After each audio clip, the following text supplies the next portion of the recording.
রান্নাঘরে কাজ করছিলাম, হঠাৎ সে এসে পিছন থেকে আলতো করে জড়িয়ে ধরল। হেসে বলল, মামি, রাগ করো না। আজ তোমার জন্য একটা বিশেষ পরিকল্পনা আছে। আজ রাতটা শুধুই আমাদের, রাতে আমি সুন্দর করে সাজগোজ করলাম। শাশুড়ি মাকে ঘুমের ওষুধ দিয়ে ঘুম পাড়িয়ে দিলাম যেন রাতে কোনো সমস্যা না হয়। ঠিক সময়ে নাবিলের ঘরে গেলাম। ঘরে ঢুকে অবাক হয়ে দেখি বিছানা জুড়ে ফুলের পাপড়ি ছড়ানো, আর ঘর জুড়ে এক মিষ্টি সুবাস। বিছানায় ফুল দিয়ে দুটি ছোট রাজহাঁসের আকারে সাজানো ছিল, যা দেখে আমার মন ভরে উঠল। ঘরের সেই অপরূপ সাজসজ্জা সত্যিই মন ছুঁয়ে গিয়েছিল। তারপর নাবিল আমকে। আমি 25 বছর বয়সী একজন তরুণী। আমি দেখতে অনেক সুন্দর ও আকর্ষণীয় ছিলাম। সবাই আমাকে দেখলে শুধু তাকিয়ে থাকত। কিন্তু এত কিছুর পরেও আমার স্বামী আমাকে তেমন ভালোবাসত না। আমার ভাগ্নে তার ইন্টার্নশিপ শেষ করার জন্য কিছুদিন আমাদের বাড়িতে ছিল। সেই সময়ে আমার আর আমার স্বামীর মধ্যে একটু দূরত্বের আভাস পাচ্ছিলাম। প্রতিদিন রাতে সে তাড়াতাড়ি ঘুমিয়ে পড়ত, আর আমি একা বসে থাকতাম। এক রাতে আমার ভাগ্নে আমাকে একা দেখতে পেয়ে নিজের ঘরে নিয়ে গেল। সে বলল, মামি, প্রতিদিন আপনাকে এভাবে একা দেখতে ভালো লাগে না। আমি চেষ্টা করব যাতে মামার অনুপস্থিতি আপনি অনুভব না করেন।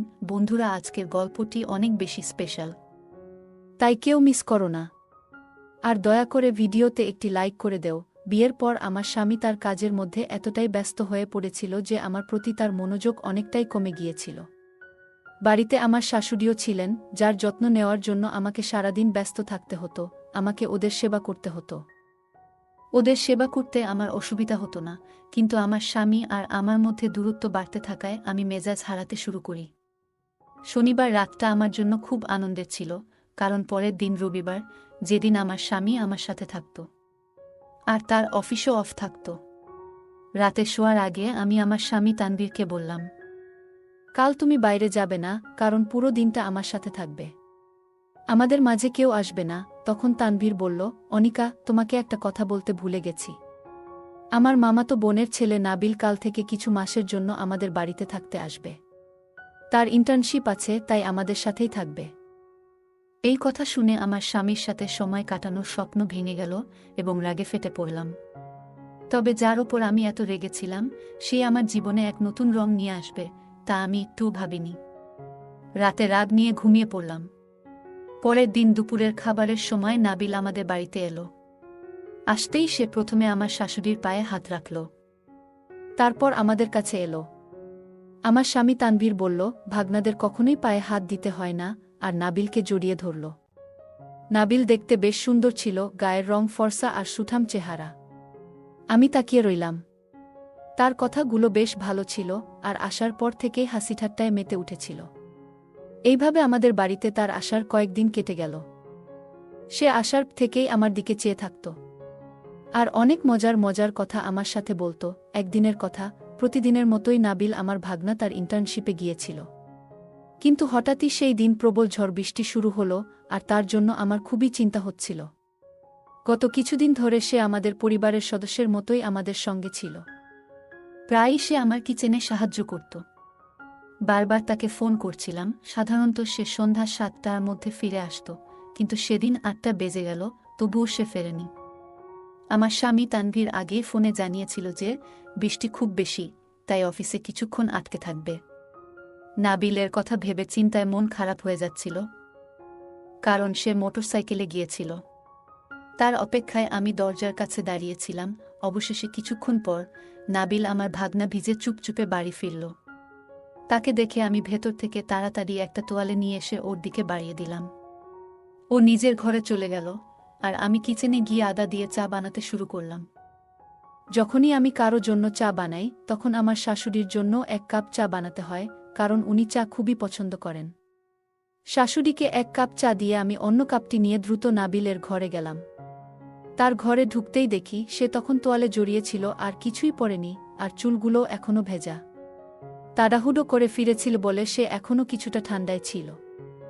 সে কাঁপছিল। আমি হাতে ধরা চায়ের কাপটা টেবিলে রাখলাম এবং তার চুলগুলো আলতোভাবে মুছে দিতে শুরু করলাম।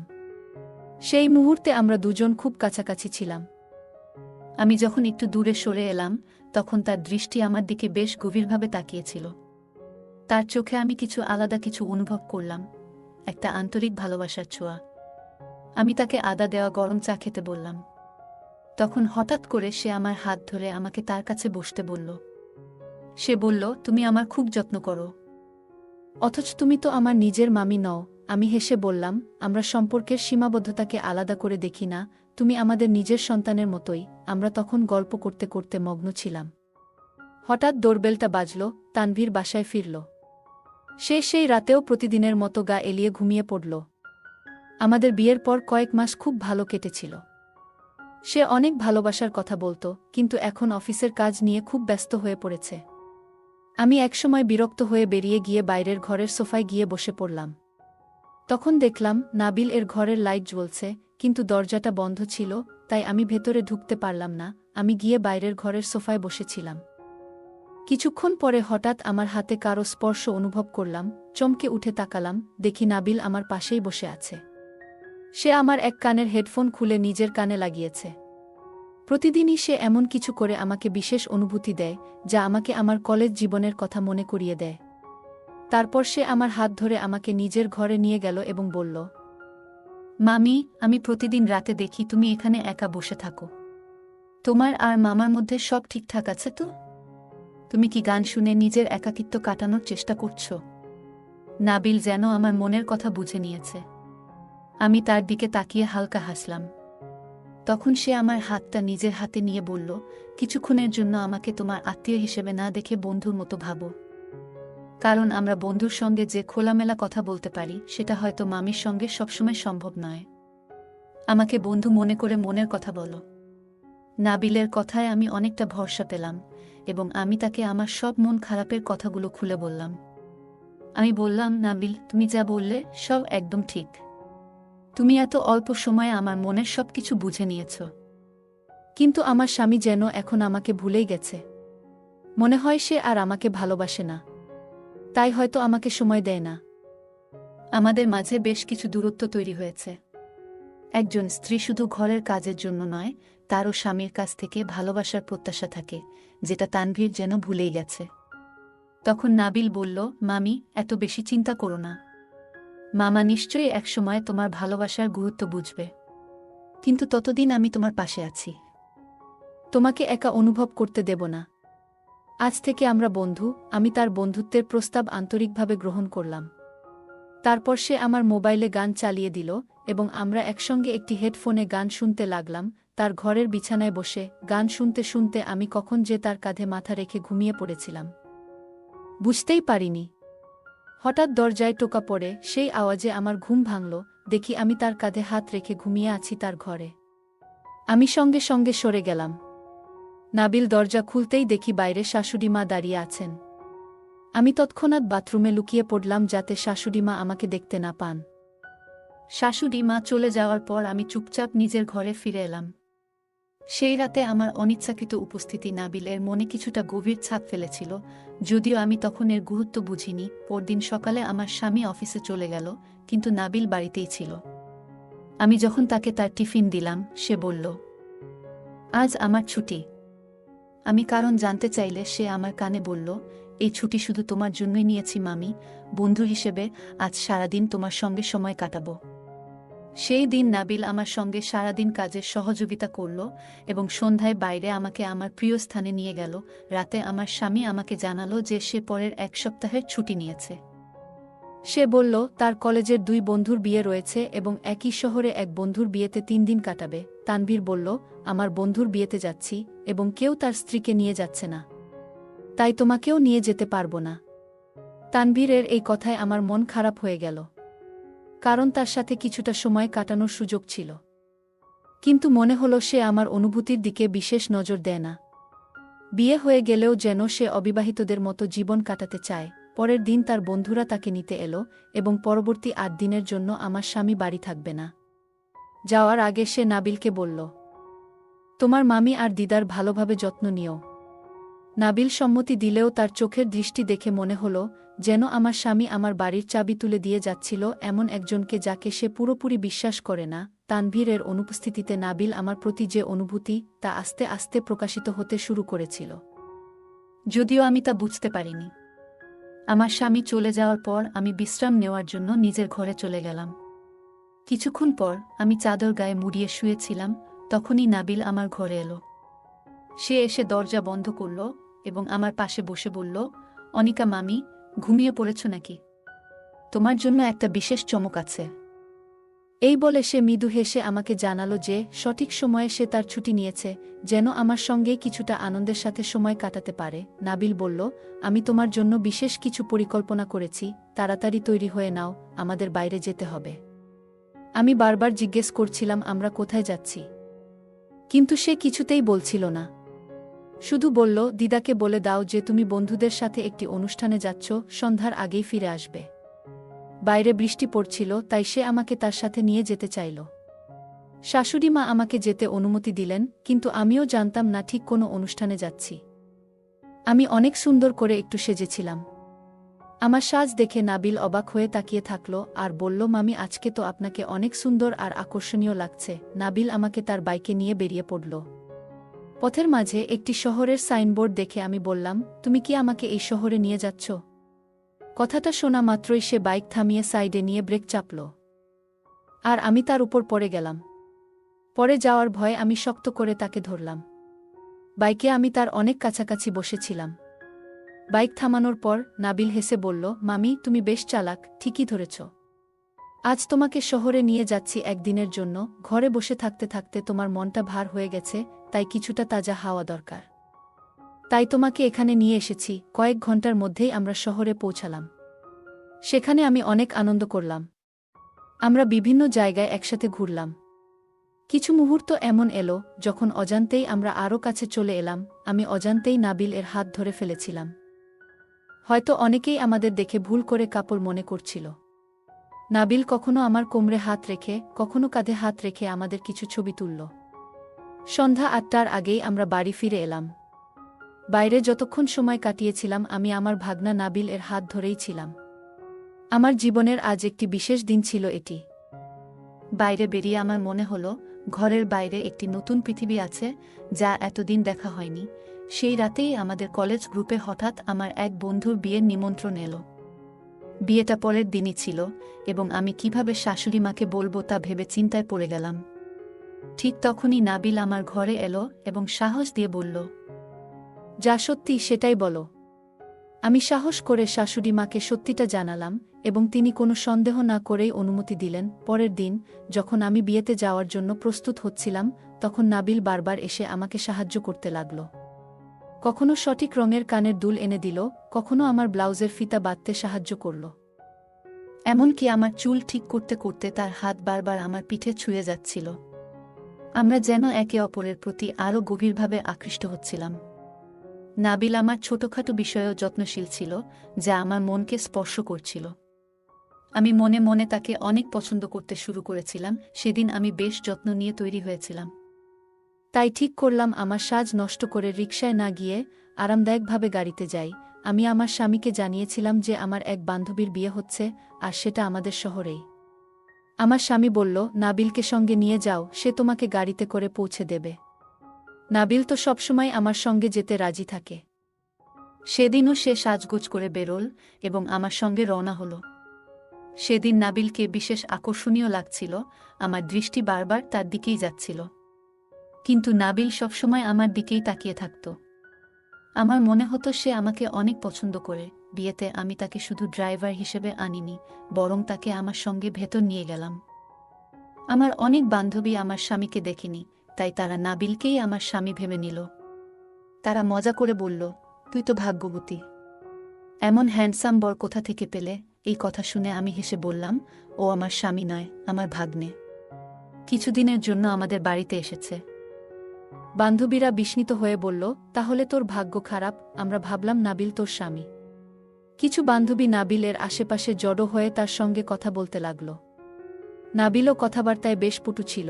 ঠিক তখন আমার এক ঘনিষ্ঠ বান্ধবী আমার কাছে এসে তার সমস্যার কথা বলল। সে বলল, আজকাল আমার স্বামী আমার প্রতি আগের মতো মনোযোগ দেয় না। যদি সে আমার ভালোবাসাকে বুঝত। আমার বান্ধবী বলল, যে তোমার কদর করে না, তার জন্য কষ্ট পাওয়ার কি দরকার? আমি নিজের জন্য একজন সঙ্গী খুঁজে নিয়েছি, নাবিলের মতোই একজন, যে তারুণ্যে ভরা এবং সুদর্শন। কয়েক মাস ধরে তোমার সোশ্যাল মিডিয়ায় কোনো নতুন ছবি দেখিনি, হয়তো তুমিও বিবাহিত জীবনে একটু একঘেয়েমি অনুভব করছো। যখন তোমার সামনে আরও আনন্দময় সম্ভাবনা রয়েছে, তখন কেন পুরনো চিন্তায় পড়ে আছো? তোমার স্বামী যদি তোমার যত্ন না নেয়, তাহলে নাবিলের মতো কারো সাথে জীবনে নতুন সুখ খুঁজে নিতে পারো। আমি লক্ষ্য করেছি যে নাবিল তোমার প্রতি খুব আন্তরিক। চারপাশে অন্য সবার মাঝে থেকেও তার দৃষ্টি কেবল তোমার দিকেই ছিল।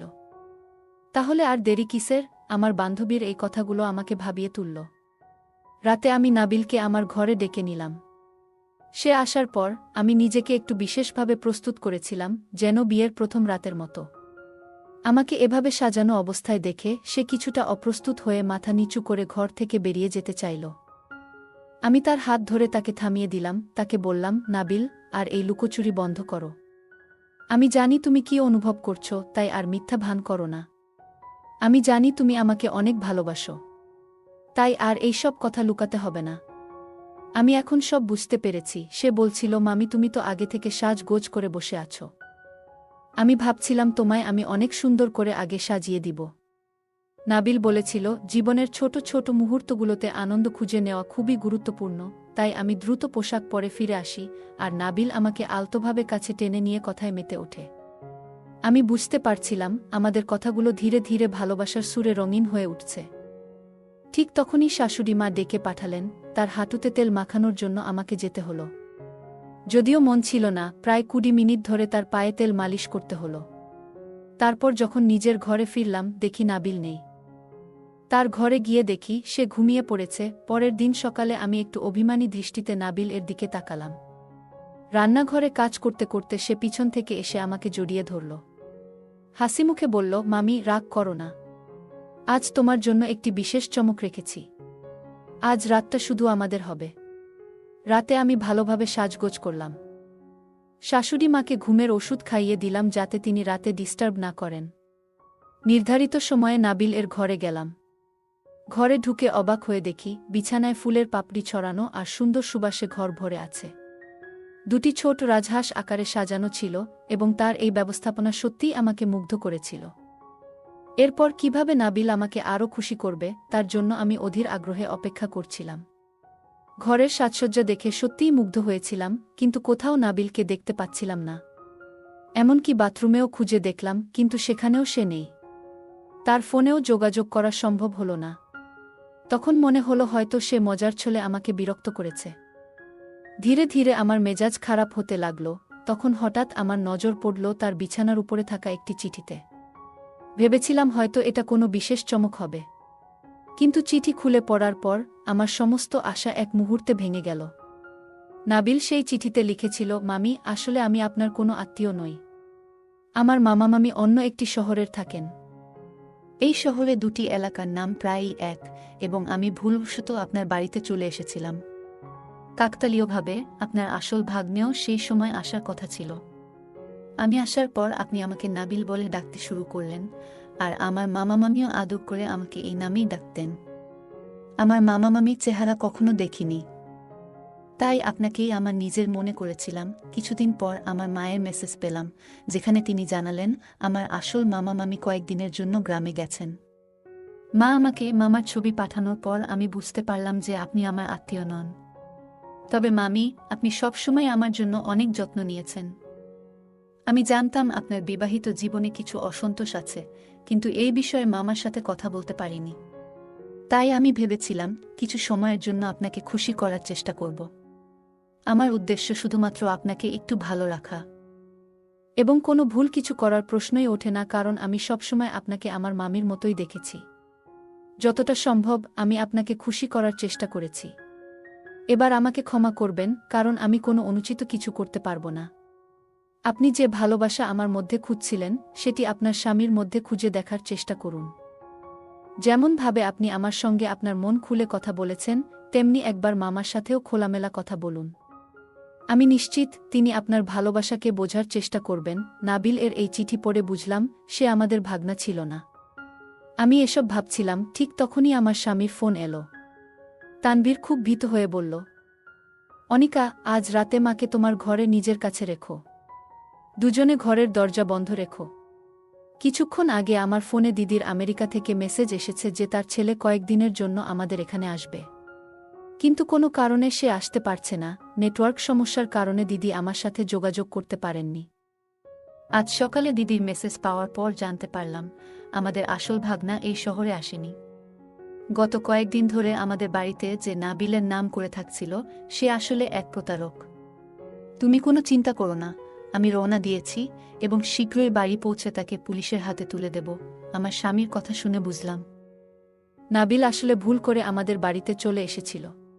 তবে সে আমার প্রতি কোনো খারাপ দৃষ্টি দেয়নি, বরং সে আমাকে অনেক কিছু শিখিয়েছে এবং আমার জীবনে সামান্য কিছু আনন্দের মুহূর্ত এনে দিয়েছে। তার উপর আমার কোনো রাগ ছিল না। পরের দিন আমার স্বামী বাড়িতে এলো, কিন্তু নাবিল ততক্ষণে বাড়ি ছেড়ে চলে গিয়েছিল। আমি আমার স্বামীকে সেই চিঠি দেখাতে পারিনি, তবে তাকে জানালাম যে নাবিল সব সত্যি কথা স্বীকার করেছে। সে আসলে ভুল করে আমাদের বাড়িতে চলে এসেছিল এবং তারও আমাদের মতোই ভুল বোঝাবুঝি হয়েছিল। এই কয়েকদিনে সে আমাদের বাড়িতে কিছুই খারাপ করেনি, তাই তার বিরুদ্ধে কোনো অভিযোগ তোলার প্রয়োজন নেই। আমার স্বামী আমার কথা বুঝতে পারল, নাবিল ছিল একটি ভালো পরিবারের ছেলে। সেই একই দিনে সে তার আসল মামামামির সাথে আমাদের বাড়িতে এসে ক্ষমা চেয়ে নিল। সমস্ত ভুল বোঝাবুঝি দূর হয়ে গেল এবং তানভীরও তাকে ক্ষমা করল। নাবিল একজন ভালো পরিবারের ছেলে ছিল। আমাদের ক্ষমা চাওয়ার পর সে বিদায় নিয়েছিল। যদিও সে একরকম ছদ্মবেশে এসেছিল, কিন্তু আমার জীবনের অল্প সময়ের জন্য হলেও সে আমাকে প্রকৃত ভালোবাসার অর্থ শিখিয়ে গেছে।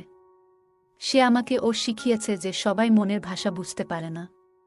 যদি কোনো ব্যক্তি আমাদের অনুভূতি না বুঝে, তবে সেটা তাকে স্পষ্টভাবে জানানো উচিত, যাতে সে বুঝতে পারে আমরা আসলে কি চাই। আমি আমার স্বামীকে বলেছিলাম কতটা একা অনুভব করছিলাম। সেই দিন থেকেই আমার স্বামী 6 মাস পর পর আমাদের জন্য কোথাও না কোথাও ভ্রমণের পরিকল্পনা করতে শুরু করল। সে আমাকে আরও বেশি সময় দিতে শুরু করল। এখন আমি আমার সংসার জীবনে অনেক খুশিতে রয়েছি। বন্ধুরা, যদি এই গল্পটি ভালো লেগে থাকে তাহলে দয়া করে ভিডিওটি লাইক করুন এবং আমাদের চ্যানেলটি সাবস্ক্রাইব করুন। পাশে থাকা বেল আইকনটি প্রেস করুন, যাতে করে আমরা যখনই নতুন ভিডিও আপলোড করি তার নোটিফিকেশন সবার আগে আপনার কাছে পৌঁছে যায়। ধন্যবাদ, দেখা হবে আমাদের পরবর্তী ভিডিওতে।